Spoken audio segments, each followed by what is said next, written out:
জঙ্গি নিয়ে ভঙ্গি করার সময় এবার শেষ। সত্যিকারের জঙ্গি কোথায় দেখছে বাংলাদেশ। আরে ও দেশের মানুষ হইছে নি হুশ পাইছো নি ভাইটের, জঙ্গি বলে আর দেখো না মোল্লা মুন্সিদের।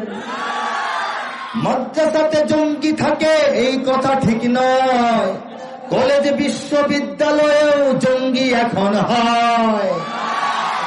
জঙ্গিবাদের ভয় দেখিয়ে ভিনদেশিরা খেলে, জঙ্গিবাদের ভয় দেখিয়ে ভিনদেশিরা খেলে।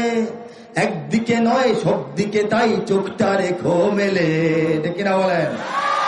জঙ্গি মারো জঙ্গি ধরো জঙ্গি ভরো জেলে, নিজের ঘরে খুঁজা দেখো জঙ্গি তোমার ছেলে।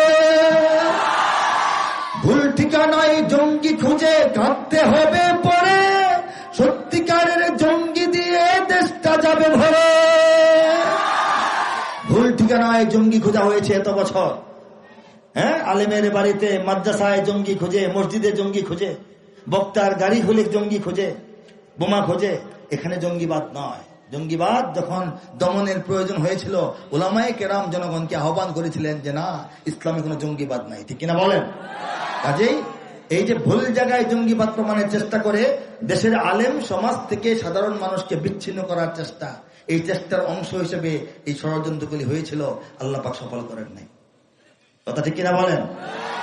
3 মাসের ওয়াজের মাহফিল, এই মাহফিলের কারণে এত ফায়দা হয়, সমস্ত ষড়যন্ত্র, সারা বছরের ষড়যন্ত্র 3 মাসের মাহফিলে নষ্ট হয়ে যায়, ঠিক কিনা? এই জন্য মাহফিল বন্ধ করার ষড়যন্ত্র এক সময় চলতো। মাহফিল বন্ধ করার জন্য 116 জন বক্তা আলেমের তালিকা করা হয়েছিল, আপনাদের মনে আছে কিনা বলেন? 116 জন, বিভিন্ন মত পথ, বিভিন্ন চিন্তা দৃষ্টিকোণের আলেমদেরকে এক কাতারে এনে তালিকা করা হয়েছিল।